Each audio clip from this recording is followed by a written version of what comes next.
아버지 하나님 감사합니다. 오늘 예배 가운데 주의 성령께서 함께해 주셔서 죄에 대한 감각이 살아나는, 또한 죄와 피 흘리기까지 싸우겠다는 결단이 이루어지는 그런 예배가 되기를 원합니다. 주님, 오늘도 함께하여 주시옵소서. 감사하며 우리 주 예수님의 이름으로 기도합니다. 아멘. 오늘 말씀 보겠습니다. 오늘 말씀은 우리는 왜 죄에 대해서 쉽게 생각하는가? 라는 제목입니다. 그리고 그 주제는 사탄의 가장 치명적인 속임수는 우리 죄를 작아 보이게 하는 것이다 라고 정했습니다. 여러분, 이 시대가 죄에 대해서 참 쉽게 생각하고 죄가 너무나 만연해 있지 않습니까? 여러분, 이런 시대에 여러분들이 죄에 대한 감각이 살아난다는 것, 이 자체가 너무나 놀라워요. 여러분, 우리 학생들이 첫 경험이 몇 살 때 하는지 아십니까? 통계상 보면요, 13세라고 합니다. 6살에서 중학교 올라갈 때 많은 학생들이 첫 경험을 그렇게 한다는 거예요. 우리는 지금 성적인 것뿐만 아니라 모든 죄에 대해서 감각이 없는 시대에 살아가고 있습니다. 이런 시대에 우리 공동체가 각자가 이 죄에 대한 감각이 살아나는 것, 얼마나 기적 같은 일인지 모릅니다. 감각이 살아나기 원하십니까? 청교도 존 오웬 목사님은 이렇게 얘기했습니다. 사단의 가장 치명적인 속임수는 우리 죄를 작아 보이게 하는 것이다. 이렇게 말씀하셨어요. 사단은 우리 죄를 작아 보이게 합니다. 별거 아닌 것처럼 생각하게 만듭니다. 많은 사람들이 다 하니까 뭐 이 정도쯤이면 할 수 있지 않아? 이렇게 생각하게 만든다는 겁니다. 여러분, 우리 교회가 지금까지 인도함을 받는 과정에서 간증이라는 것이 너무 중요한 역할을 했습니다. 간증 자체를 쓰지 않는 이유가 뭐냐면, 간증을 쓴다 하고 내가 변할까? 또 넘어질 텐데. 옛날처럼 또 돌아갈 건데. 이거 쓴다고 뭐 변하겠어? 이런 생각들 할 수 있습니다. 그런데 요한복음 14장 13절에서 14절 보면 이 말씀 유심히 한번 함께 읽기 원합니다. 한번 읽습니다. 시작. 너희가 내 이름으로 무엇을 구하든지 내가 행하리니 이는 아버지로 하여금 아들로 말미암아 영광을 받으시게 하려 함이라. 내 이름으로 무엇이든지 내게 구하면 내가 행하리라. 여러분, 13절에 뭐라고 나와 있습니까? 너희가 내 이름으로 무엇이든지 구하면 이분이 시행하시겠다는 거예요. 이분이 안 하시는 이유가 뭐겠습니까?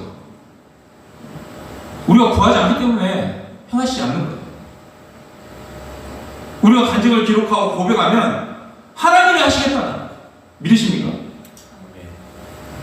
그런데 우리의 고백, 간증, 이 기록이 멈춰버리면 단순히 변화가 멈추는 수준이 아니라 하나님이 일하지 않게 되고 그 사람의 영적 상태가 더 안 좋아진다는 거예요. 여러분, 간증 기록을 멈추지 않길 원합니다. 아멘? 아멘. 네. 이것을 반복해서 계속해서 해나갈 때 변화라는 것이 만들어진다는 사실입니다. 그러면 오늘 이 죄에 대해서 무감각한 이유를 제가 여러분과 함께 나누길 원합니다. 죄에 대한 감각이 없는 이유 중에 여러 가지가 있습니다. 그 중 하나가 하나님의 관점에서 죄를 봐야 되는데 인간의 관점에서 죄를 본다는 거예요. 어떤 의미냐면 하나님의 말씀을 그대로 받아들이지 않는다는 사실입니다.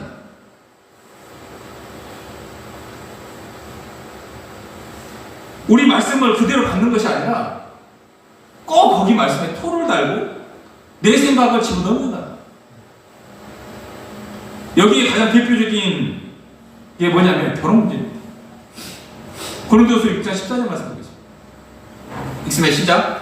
너희는 믿지 않는 자와 멍에를 함께 매지 말라. 의의 불법이 어찌 함께하며 빛과 어둠이 어찌 사귀며. 여러분, 바울이 사용하는 논리가 뭐냐면 의와 불법이 함께할 수 없다는 거예요. 두 번째, 빛과 어둠이 함께할 수 없다는 거예요. 믿는 자와 믿지 않는 자가 함께할 수 없다. 하나님의 성전과 우상이 함께할 수 없다라고 말씀합니다. 또 부정한 것과 거룩한 것이 함께할 수 없다는 거예요. 계속해서 이 얘기를 하시는 거예요. 물론 결혼이라고 하는 대상에서 물론 이런 경우도 있습니다. 예, 이제 막 사귀었어요. 믿지 않는 사람이에요. 뭐 목사님 교회 데리고 오게 할 수 있고 예수 믿게 하면 되지 않겠습니까? 어쨌든 간에 예. 하나님은 분명히 말씀하십니다. 너희는 믿지 않는 자와 뭐 하지 말라? 예, 멍해를 같이 하지 말라. 결혼하지 말라. 이건 하나님의 말씀입니다. 예. 뜬금없이 다 결혼했지 않았습니까? 예. 왜 목사님이 이 예를 들까? 예. 이건 말하면 하나님의 말씀을 탓하지 말라. 그리고 오늘 이 죄에 대한 감각이 살아나기 원하는데 예. 사도행전 2장 32절 보면 이스라엘 백성이 충격을 받는 사건이 나옵니다. 그 처음 시작이 뭐냐면 예수 그리스도 부활했어요. 예언이 성취된 부활. 예수님의 주장대로 이루신 그 부활로 예수님이 누구신지 36절에 딱 나와 있어요. 있습니다. 시작. 그런데 이스라엘 온 집은 확실히 알지니 너희가 십자가에 못 박힌 이 예수를 하나님이 주와 그리스도가 되게 하셨느니라. 아멘. 부활을 선포하시고 부활의 예수님이 누구신지 십자가에 달린 그 예수가 누구인지를 선포하고 있는 거예요. 너희가 못 박은 이 십자가에 못 박은 그 예수, 그 예수가 바로 누구냐면 너를 창조하신 너의 하나님이시고 너를 구원하신 그리스도라. 그런데 37절에 가면 이 말을 듣고 어떤 말 합니까? 시작. 그들이 이 말을 듣고 마음에 찔려 베드로가 다른 사도들에 물어 이르되 형제들아 우리가 어찌하고 하거늘. 여러분, 부활로 내가 죽인 이 예수가 누구인지가 알아지니까 어찌하고 이렇게 하면서 마음이 찔리기 시작합니다. 정말로 회개의 역사가 여기서 시작되는 건데 마치 이런 거랑 똑같습니다. 어느 날 밤에 여러분들 운전하고 갑니다. 네. 너무나 깜깜해요. 네. 근데 사람을 쳐버렸어요. 너무 깜깜하니까 그 사람이 누군지 어디서 알아볼 수가 없는 거예요. 그런데 내려가지고 딱 불을 비치는 보는 순간 누구였을까요? 내 아버지였던 거예요. 내 어머니였던 거예요. 내 사랑하는 가족이었어요. 이 상황이 딱 직면했을 때 여러분 어떤 심정이겠습니까? 마침 유대인이 이런 상황과 똑같은 거예요. 유대인들은 정말 멋지게 하나님 믿고 거룩한 생활을 하지 않았습니까? 안 하자 버리니까 어찌하고 이 탄식이 나타나는 겁니다. 십자가의 못을 딱 박았는데 그분이 내 아버지인 거예요. 나의 창조주인 거예요. 나의 주인이신 거예요. 이것을 알고 나니까 여러분 어떻게 해야 되나? 이 충격받는 상황이 딱 직면하게 됩니다. 하나님 어떤 죄를 책망하시냐면 너희가 이분을 믿지 않고 십자가에 못 박은 이 죄가 어떤 건지를 성령께서 다 비춰주고 계십니다. 너희가 예수를 믿지 않고 이분의 십자가에 못 박은 것, 이분을 배척한 것을 말씀하고 있는 겁니다. 여러분 초대교회는요 죄가 무서운 줄 알았거든요. 여러분 제가 좀 전에 얘기했지만 지금은 죄에 대해서 감각이 없습니다. 음란한 것도 마찬가지고요. 부부에게 대는 것도 마찬가지고 성적인 타락, 여러분들 생각할 만큼 상상을 초월합니다. 지금 대학생들 어떤지 아십니까? 제가 입에 담을 만큼 담지 못할 만큼 상상을 초월한 짓거리들을 하고 있다는 거예요. 어떻게 보면 지금 시대가 죄가 만연한 시대가 됐어요. 마약을 하고 술과 담배는 기본이고요. 폭력적이고요. 음란한 것은요. 젊은이들 다 지배하고 있습니다. 여러분 몸은 정말 결혼이라는 제도가 있어 그런 관계를 맺기를 원합니다. 절대로 믿지 않는 사람과 멍에를 맺지 말라고 그러면 하지 말아야 됩니다. 그럼 왜 이렇게 우리가 죄에 대한 감각이 없나? 첫 번째, 하나님의 사랑만 알고 하나님의 공의를 모르기 때문에 죄에 대한 감각이 없는 거예요. 여러분, 제가 요즘 들어서 하나님 너무나 만만하게 생각하고 너무나 우습게 여긴다는 생각이 들었습니다. 죄의 싹은 사망인데 용서를 먼저 생각하니까 죄에 대해서 가볍게 생각하고 있다는 거예요. 목사님, 저도요. 누가 나한테 잘못하잖아요. 저 어떻게 죽여버리지? 어떻게 갚지? 이런 생각이 올라온다니까요. 여러분, 죄의 결과는요, 사형 예정이 아니라 바로 십자가에서 바로 집행되어 버렸습니다. 죄라고 하는 것은 하나님이 공의에서 사형인 거예요. 여러분, 하나님의 사랑만 알고 하나님의 공의를 모르면 죄에 대해서 너무나 가볍게 생각하게 돼요. 그리고 죄에 대한 감각이 사라져버린다. 저도 신앙생활 하면서요, 십자가를 볼 때 하나님 사랑만 생각했습니다. 네. 이 공의가 무섭다는 걸 생각해 본 적이 없어요, 솔직히. 회개하며 용서해 주신다는 그 프레임 안에 딱 모든 그리스도인이 갇혀가지고 죄의 결과는 예수님 대신 내 대신 받았으니까 나와는 상관없다고 생각합니다. 죄 지는 것에 대해서 여러분 감각이 없어진다는 거예요. 하나님 공의를 모르니까. 하나님 공의 앞에 내 죄에 대한 진노 어디에 쏟아졌는지 한번 보시기 바랍니다. 한 번쯤 진지하게 생각해 보시기 바랍니다. 지금까지 우리가요, 아무런 생각도 없이 살아왔다는 게 우리의 현실입니다. 우리는 보통 이런 말을 많이 합니다. 구약의 공의 하나님, 신약의 사랑의 하나님. 이게 틀린 말이에요. 하나님 동일하신 분이신 줄 믿으십니까? 네. 구약도 사랑의 하나님이시고, 네, 신약도 공의 하나님이시고. 존비영 목사님, 제가 예를 들지 않았습니까?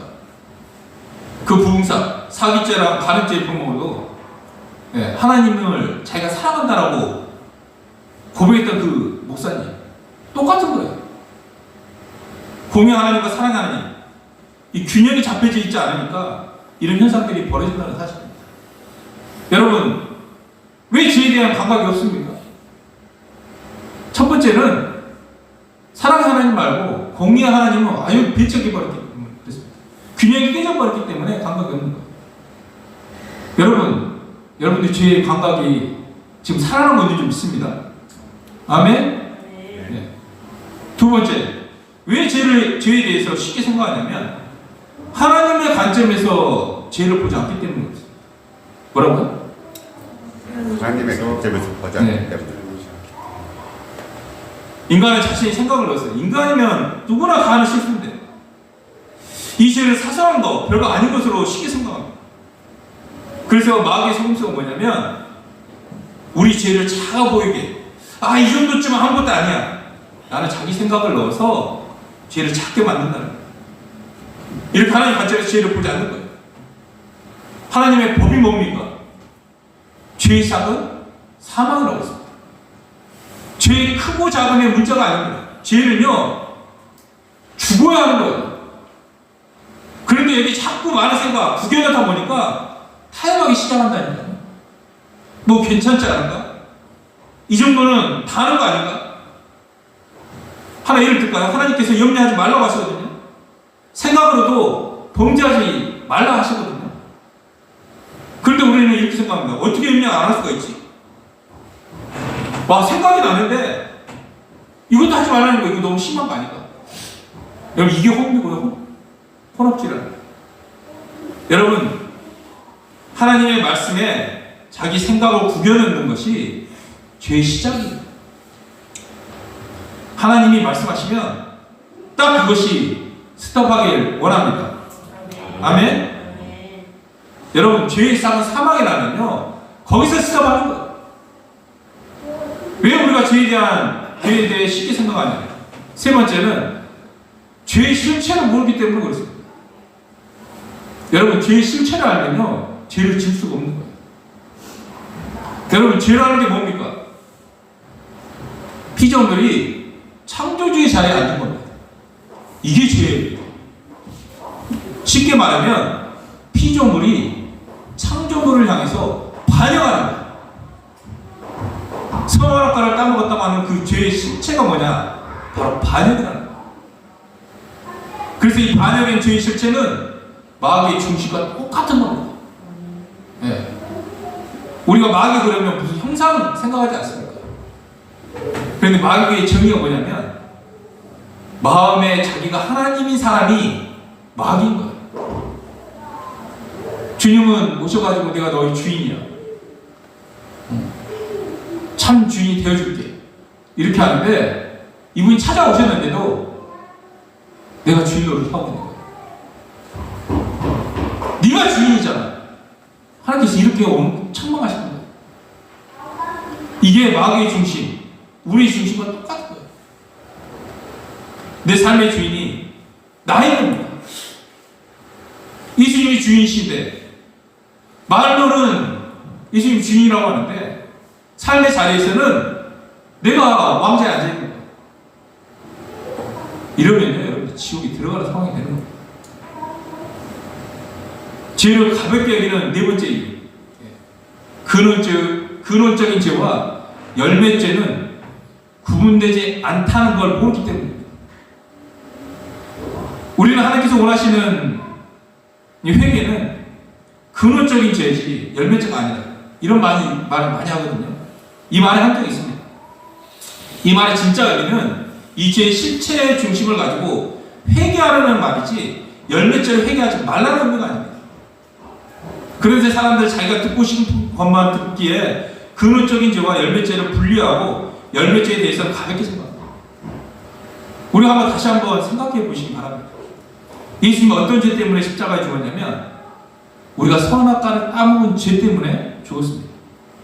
근데 그 죄의 실체는 피조물이 창조주의 자리에 앉은 겁니다. 그래서 우리는 예수님이 내가 주인의 죄 때문에 죽었다고 말을 하는 거예요. 근데 명시가 이렇게 뭐냐면 선악과 따먹은 사건과 그 죄의 실체는 절대 분리되지 않는다는 사실입니다. 이게 분리되면요, 죄를 너무나 쉽게 가볍게 생각하게 되는 겁니다. 저도 내가 주인된 죄와 열매죄가 따로 생각하면서 신앙생활을 했습니다. 이게 말로는 하나라고 얘기하는데 근원적인 죄와 열매죄가 분리되지 않는다는 사실입니다. 여러분, 근원적인 죄, 예수 믿지 않는 죄, 이것은 무섭다라고 우리가 너무나 잘 알고 있지 않습니까? 근데 지금 내가 삶 속에서 쉽게 보면 이 열매죄가 무섭지가 않는 거예요. 저 사람이 나에게 이렇게 했어요, 그 생각을 갖고 이렇게 갚아줘야지, 이런 생각이 딱 들어요. 그냥 이게 스쳐 지나는 생각들이 이게 무섭지가 않는 거예요. 근데 근원적인 죄, 열매죄는 내가 주인 되어서 나오는 죄인 것을 성령께서 다 비춰주십니다. 그때부터는 죄에 대해서 내가 뭐 염려하는 거, 뭐 생각으로 품는 거, 습관적인 거 다 끊어지게 된다. 이게 진짜 무섭구나. 내가 지금 염려하는 게 무섭구나. 내가 지금 음행하는 게 너무나 무섭구나. 내가 거짓말하는 게 이렇게 무섭구나. 이게 되더라고요. 여러분, 이게 되십니까? 아멘. 이게 된지도 생각 안 하고 살고 있을 수도 있습니다. 열매죄는 예수님의 자리를 빼앗은 것에서 나오는 겁니다. 이게 예수님을 버린 죄와 똑같은 거라는 거예요. 여러분, 근원적인 죄와 열매죄는 절대로 구분되지 않는 줄 믿으시기 바랍니다.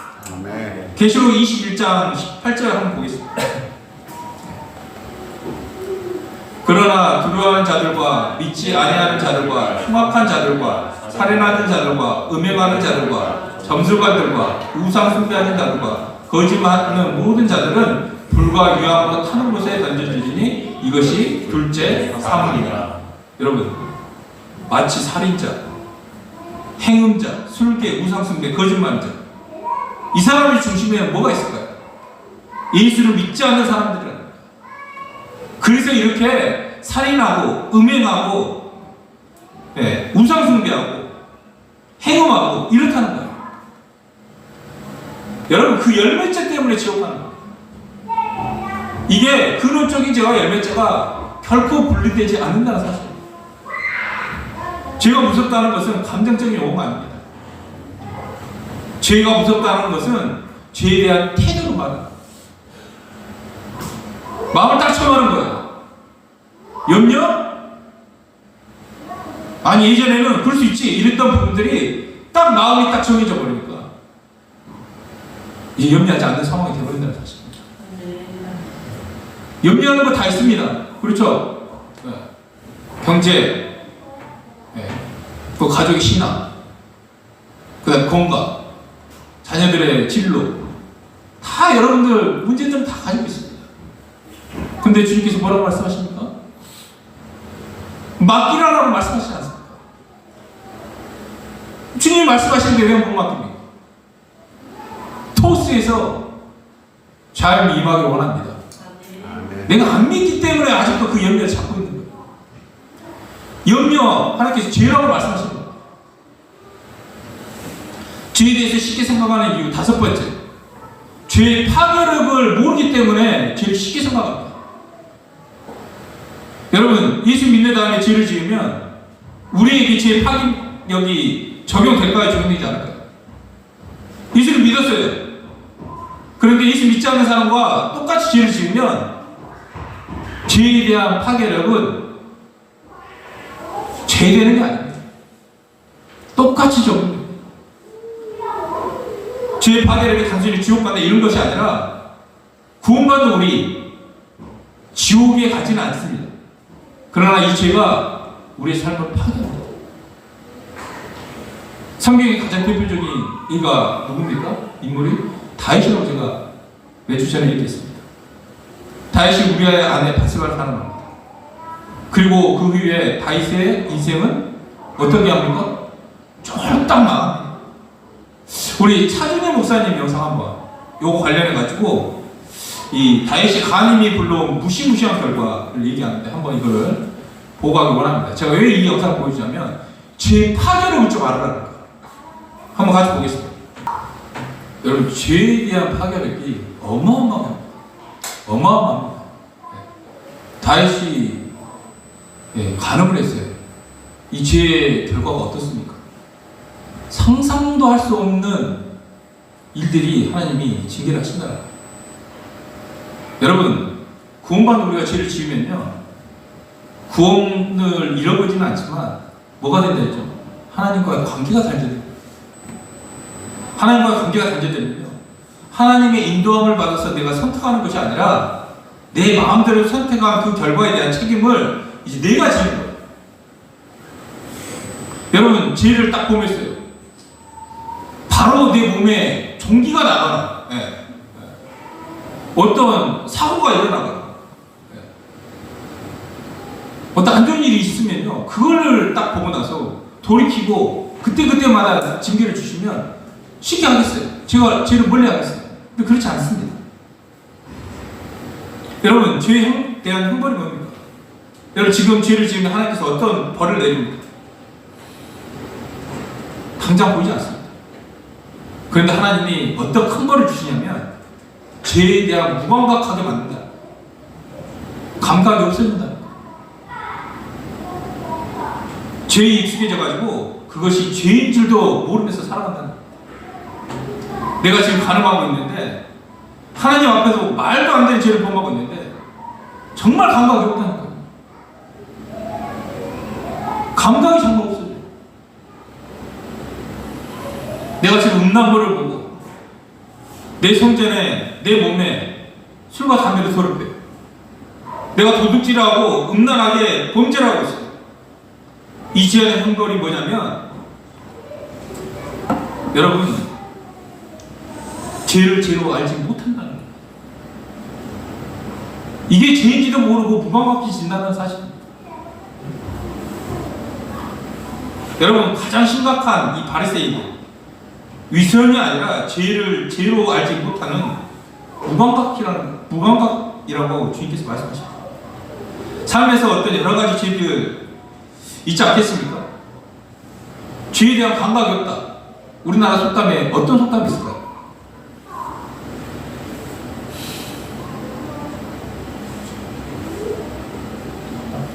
뭐가 있습니까? 바늘 도둑이 서독 된다.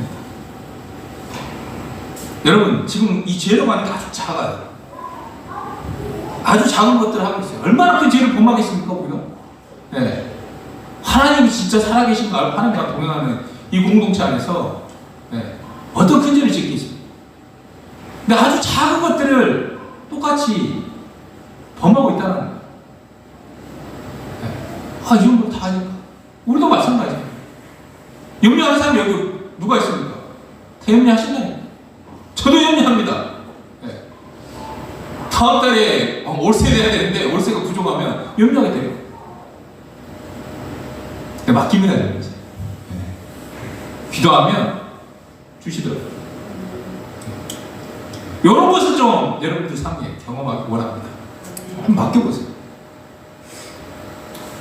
근데 시간이 지나면 좀 더 그 다음에 더 큰 것들 이러다가 나중에 어떤 도둑이 된다고요? 서도둑이 된다. 죄에 대한 감각이 없는 게 죄의 형벌이라는 거예요. 이게 제일 무서운 겁니다. 내 자신을 돌아보세요. 내가 지금 중독되어 있는데 중독을 인식하지 못하는 것. 내 삶이 지금 망가지고 있는데도 망가지는 것을 인식하지 못하는 것. 이 무감각하는 것. 저 발음이 또 안 됩니다. 무감각하는 것. 네. 이것이 죄로 인한 형벌을 합니다. 이게 너무나 무섭다는 거예요. 제가 예전에 죄의 형벌 이러면요, 진짜 내 삶에 뭐 문제가 생기는 줄 알았어요. 그런데 여러분 살아보면 죄를 지어도 형벌이 있습니까? 바로 나타납니까? 하나님이 나를 향한 이 진노하는 게 잘 감이 오지 않아요. 내 일상은 그냥 똑같은 거니까. 아무 일이 없으니까. 근데 나중에 난 게 뭐냐면 감각이 없어지더라. 이거 죄가 죄인지도 모르고 하나님은 얼마나 이게 시간인지도 모르고 내가 하고 있다는 거야. 죄에 대한 감각이 처음에는 작게 생각하다가 더 큰 죄를 짓게 만들더라고요. 어느 목사님의 이 타락 이야기입니다. 어떤 신학자가 이 컴퓨터가 고장나가지고 어떤 기사가 와가지고 그 컴퓨터를 딱 고치는데 유명한 목사님이에요. 이름만 들도 다 아는 거죠. 근데 이 컴퓨터 기사가 거기에서 뭘 봤냐? 각종 포르노 영상들이 있는 걸 봤어요. 이분이 어떻게 이렇게 됐냐면 처음에는 쓰레기통을 뒤지다가 잡지 하나, 플레이보이 잡지 하나 발견했습니다. 그래서 이게 너무 궁금하니까 이게 싹 넣어가지고 집에 모르고 가져가서 그걸 가져다가 보기 시작했어요. 근데 이분이 그걸로 만족이 안 돼요. 그 다음에 뭘로 넘어갑니까? 야동으로 넘어갑니다. 그러면서 그 컴퓨터 안에 그 많은 각종 나라의 것을 다 보고 음란을 품고 그렇게 생각했어요. 그걸로 만족이 됐겠습니까? 실제로 그 목사님이 사람을 보기 시작해요. 이분이 이렇게 자기가 타락하는데도 감각을 잃어버린 거예요. 그리고 나중에 이 사건이 딱 펼치고 나서 후회하는 거예요. 여기서 멈췄어야 돼. 그때 하지 말았어야 돼.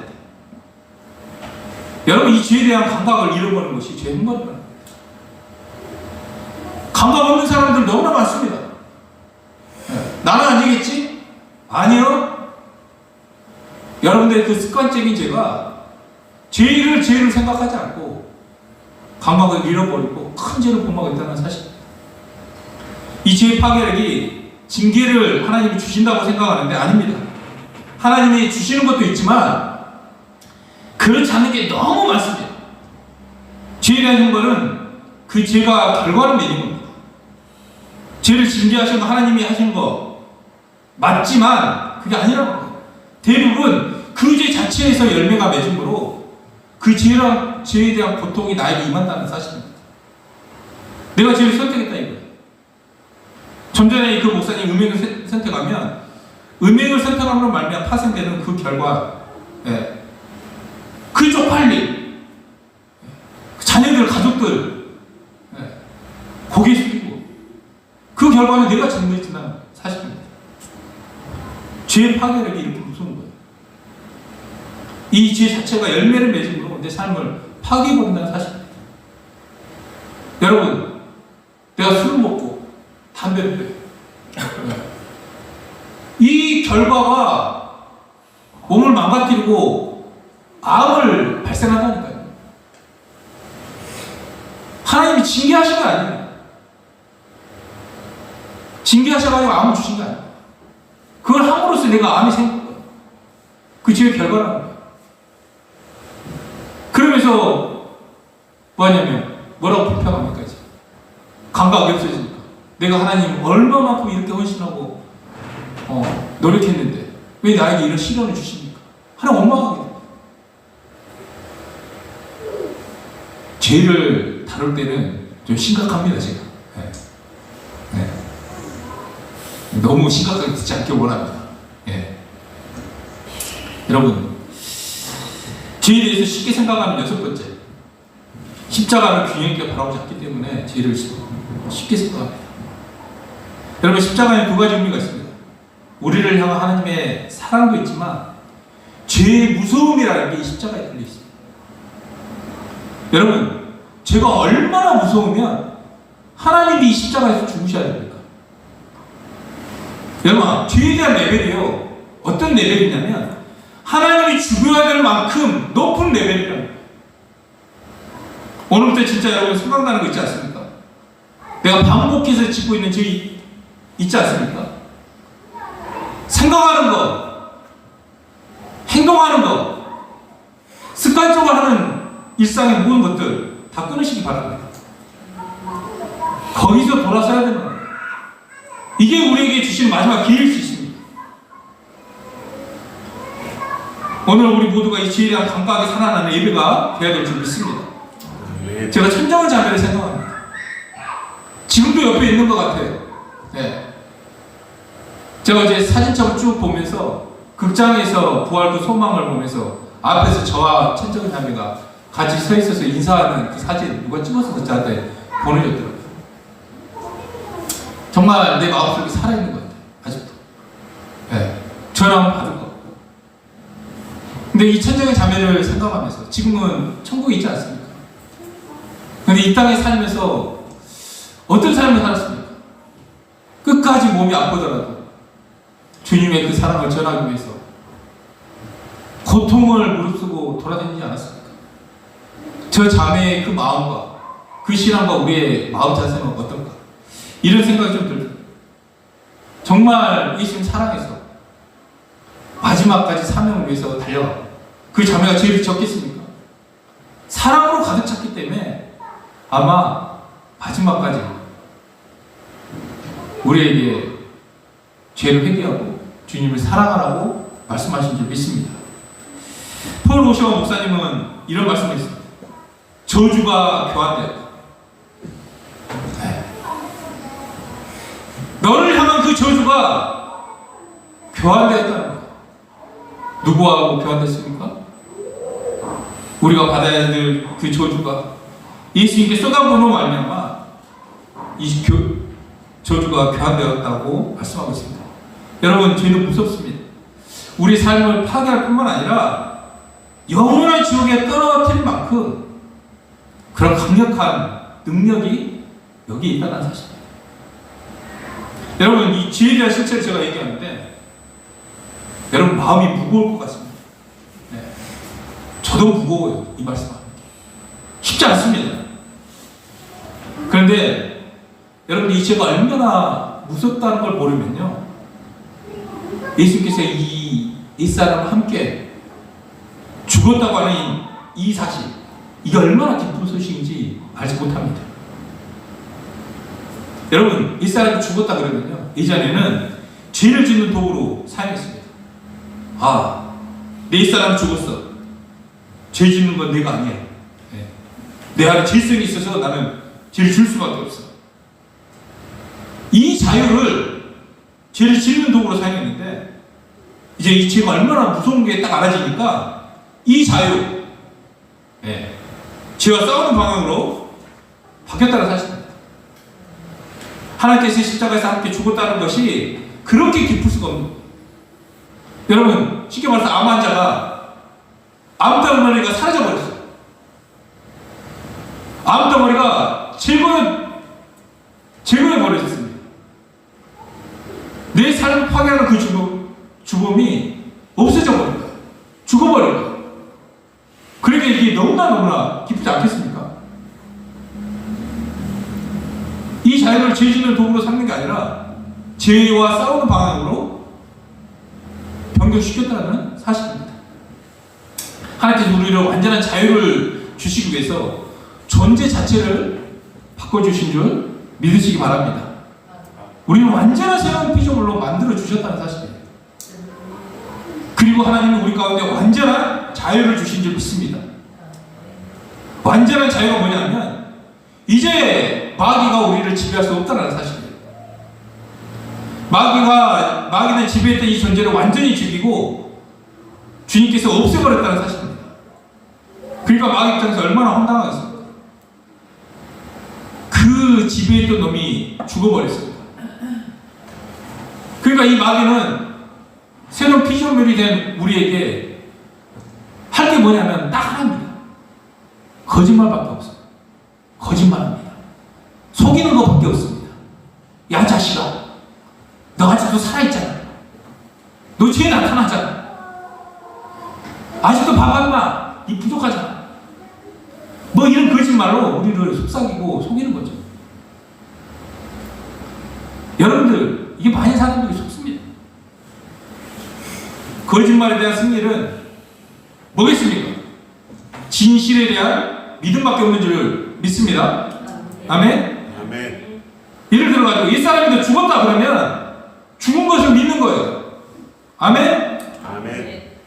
우리가 딱 믿고 있잖아요? 그 생각이 딱 치고 들어오잖아요? 딱 쳐낼 수가 있는 거예요. 믿는 건지 안 믿는 건지 모르니까 넣어주는 생각에 흔들리는 겁니다. 이제 실제인데 우리가 이 염려라는 것도 죄라고 말씀드리지 않았습니까?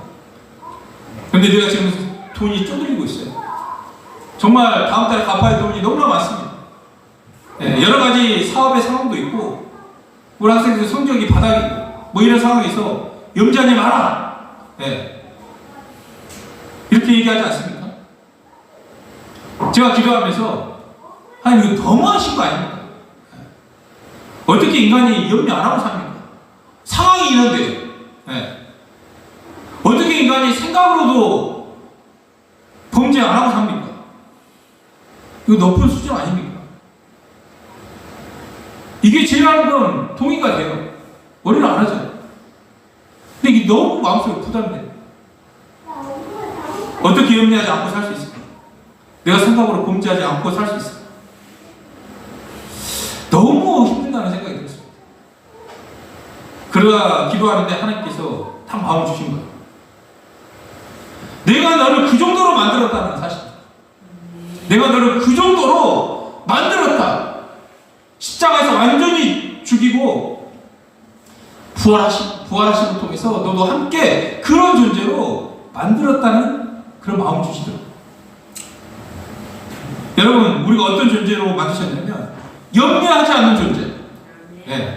생각으로도 범죄하지 않을 수 있는 그런 새로운 피조물로 우리를 만드신 줄 믿으시기 바랍니다. 아멘. 아멘. 여러분, 우리 안에 질성이 있으니까 자꾸 불쑥불쑥 나오잖아요. 저도 이거 원하지 않는데 자꾸 이렇게 죄가 나올 때가 있거든요. 뭐 이렇게 마음에 푸는 것도 아닌데 갑자기 생각에 미움이 오고요. 뭐 욕심도 생기고요. 부러우면 뭐가 오냐면 불평이 와요. 비교가 되니까. 목사님 저러는데 하나님 왜 나를 이렇게 지금 계속 이렇게 합니까? 뭐가 나오겠습니까? 불평이 나온다. 감각이 딱 품어지면 예, 뭐 저런 일까지 다 있어 이런 생각도 들지 않습니까? 근데 어떻게 이걸 마음에서 어떻게 해야 될지 모르겠어요. 오늘 별로는데 지금 성령께서 죄에 대해서 말씀하고 계시지 않습니까? 우리가 너무나 잘 알고 있는 것처럼 하나님과 동행한다는 것 뭡니까? 하나님이 좋아하는 것을 하고 하나님이 싫어하는 것을 하지 않는 겁니다. 그러니까 죄를 짓지 말라고 하는 이 죄를 짓지 않는 것도 하나님과 동행인 거예요. 하나님께서 너 죄 지어! 너 연약하니까 괜찮아! 이렇게 말씀하십니까? 죄와 피 흘리기까지 싸우고 죄 짓지 말라고 말씀하십니다. 하나님과의 동행은 하나님 싫어하는 것을 하지 않는 것뿐만 아니라 하나님이 원하는 걸 해야 될 줄 믿으십니까? 아멘. 네. 지금은 죄에 대한 문제를 얘기할 때 그냥 하나님이 원하지 않는 걸 하지 않는 것도 이제 있죠. 그런데 이제는 하나님이 원하는 걸 여러분들이 하셔야 된다는 거예요. 하나님이 원하는 게 뭐겠습니까? 성경을 모든 걸 통틀어 딱 한마디로 말하냐면 사랑하기 원하세요. 네. 사랑이 싫습니까? 원수를 사랑하라는데 이게 마음만 먹으면 딱 사랑이 됩니까? 내 사랑이 내 힘으로 안 되니까 하나님께서 성령 충만함을 받으라고 말씀하십니다. 내가 할 게 뭐냐면 성령 충만해야 된다. 아멘이십니까? 성령 충만 없이는요 하나님이 원하시는 걸 할 수 없습니다. 그래서 성령 충만 받지 않는 게 죄라는 거예요. 여러분 성령 충만하십니까? 충만하지 않으면 여러분 죄 가운데 있는 거예요. 여러분 하지 마라 이걸 하는 것도 죄지만 하라고 말씀하신 것도 하지 않으면 죄인 줄 믿습니다. 당연히 하지 말라 그러면 죄죠. 하면 근데 하라고 하는데 안 해요. 그럼 죄죠. 여러분 오늘부터는 하나님 하라는 걸 하셔야 돼요. 하나님 뭘 좋아하시냐면 사랑하기를 원하세요. 제가 여러분을 사랑하지 않습니까? 내 사랑이 안 보이십니까? 네. 그걸 하기 위해서는 여러분들 성령 충만 받아요. 여러분 성령 충만 받으려면요 부지런해야 돼요. 부지런. 성령 충만 받지 못한 이유가 뭔지 아십니까? 게으름입니다. 게으름. 잠언 13장 4절 말씀 한번 보겠습니다. 있으면 시작. 게으른 자는 마음으로 원하여도 얻지 못하나 부지런한 자는 마음은 풍족함을 얻느니라. 게으른 자는요 마음은 원해요. 나 하나님과 동행하고 싶고 하나님과 사랑하고 싶고 네. 마음은 원해도 얻지 못한다는 사실입니다. 마음으로 성령 충만함을 원해도 게으른 사람은 얻지 못한다고 말씀하고 있습니다. 하나님을 원하는 걸 하려면 먼저 뭐 해야 된다고요? 부지런해야 됩니다. 부지런. 여러분 아침에 일어나서 기도를 하고 예배 함께하면 성령 충만을 받게 되는데 아침에 일어나는 거 게으르면 할 수가 없지 않습니까? 제가 보면서 성령 충만을 왜 못 받냐면 여러분 사람들은 다 마음으로 원해요. 일 잘하고 싶고 직장 가서 인정받고 싶고 또한 내 삶 가운데 성령 충만 받고 싶고 하나님 말씀대로 다 살고 싶고 그렇게 원하는데 문제는 뭐냐면 게으름이라고 하는 것에 이 몸이 딱 익숙해져 버려요. 제가 아침에 일어나서 계단을 탑니다. 왜 탈까요? 몸이 뚱뚱해져가지고 일어나서 죽겠구나 생각이 들었습니다. 그러다가 아침에 일어나가지고 기도하고 아침 운동하는 시간에 나갑니다. 계단을 타는데 올라가기 싫어요. 진짜 올라가기 싫습니다. 막 계단 한 발짝 올라가면 짜증나고 올라가요. 근데 딱 세네 번 딱 타고 올라갔다 내려오면요 너무 좋아요.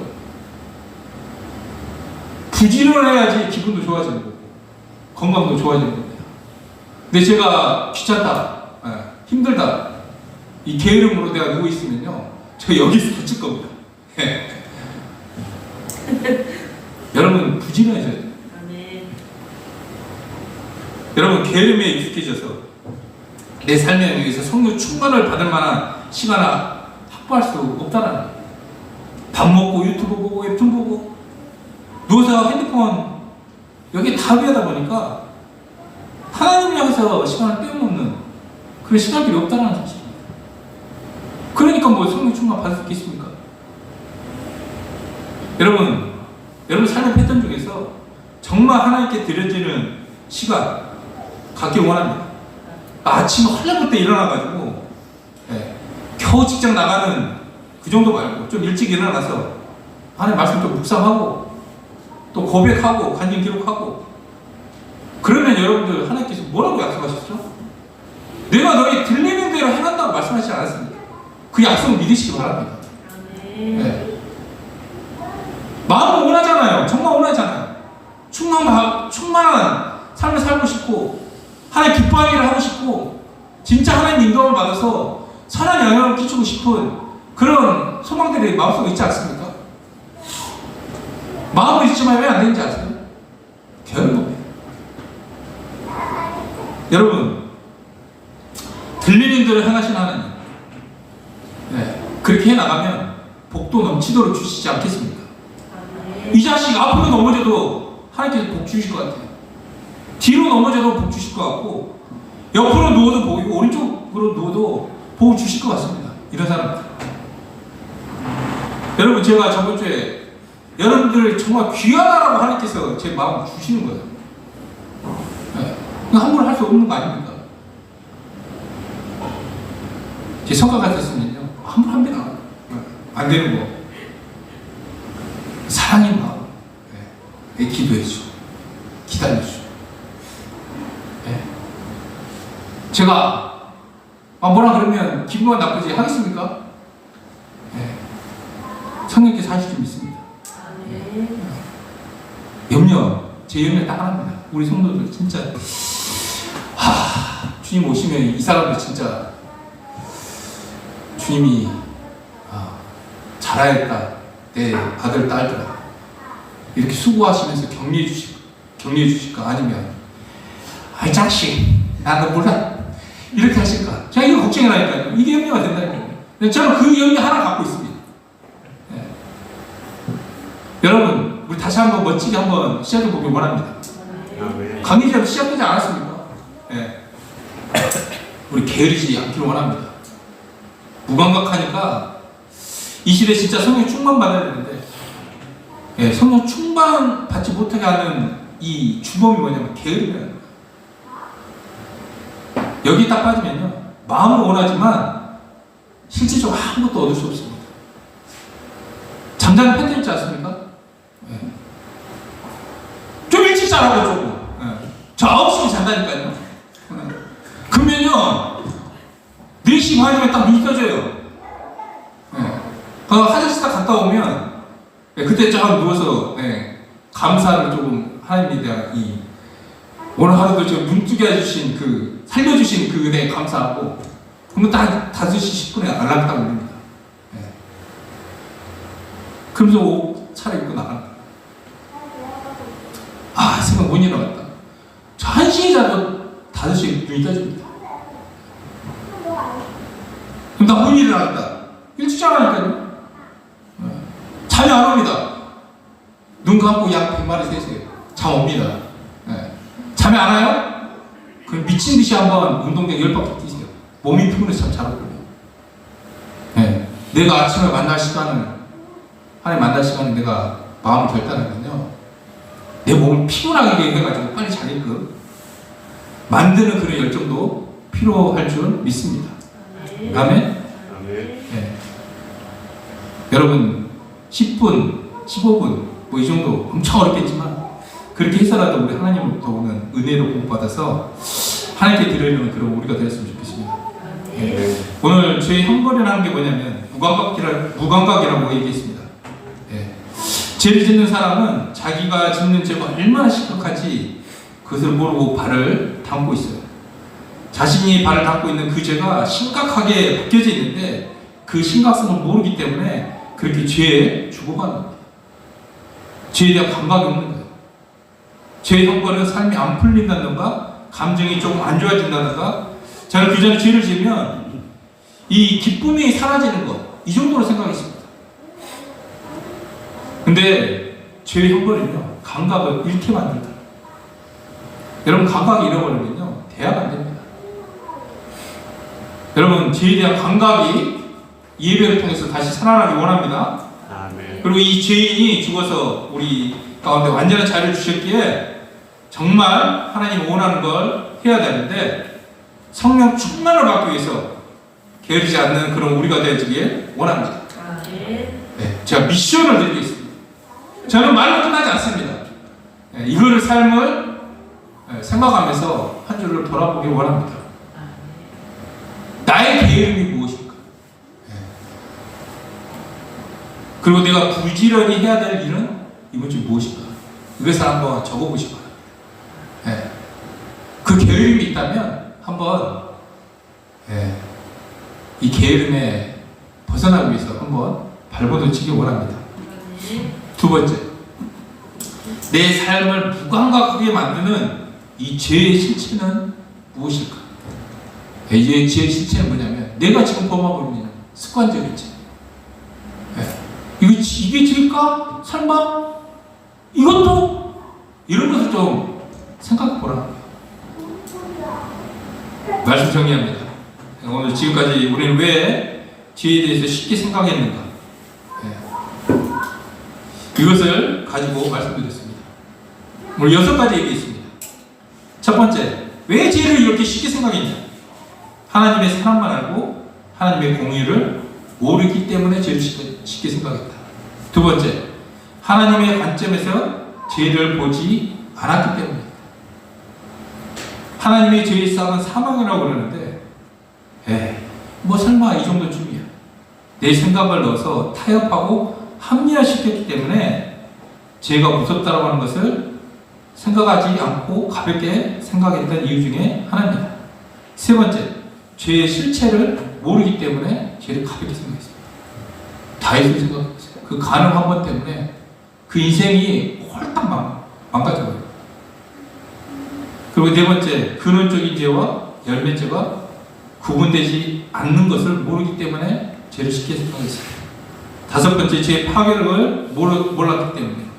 여섯 번째는 진짜 십자가의 의미를 몰랐기 때문에 죄를 쉽게 생각했습니다. 여러분, 오늘 예배의 중요한 게 뭐냐면 죄에 대한 감각이 살아나는 거예요. 여러분, 죄에 대한 감각이 살아났다는 말은 마음의 태도가 분명해지는 거예요. 이 정도쯤이야? 이런 것이 아니라 이제는 죄에 대해서 단호하게 여러분들 마음에 결정하셔야 됩니다. 우리 삶에서 반복될 수 있고 또 여러 가지 부족한 일들이 참 많습니다. 또 저도 죄를 지을 수 있습니다. 그러나 오늘 이 시간 우리 마음에서 이제 딱 결정하길 원합니다. 아멘. 마음에서 태도가 분명해지기를 원합니다.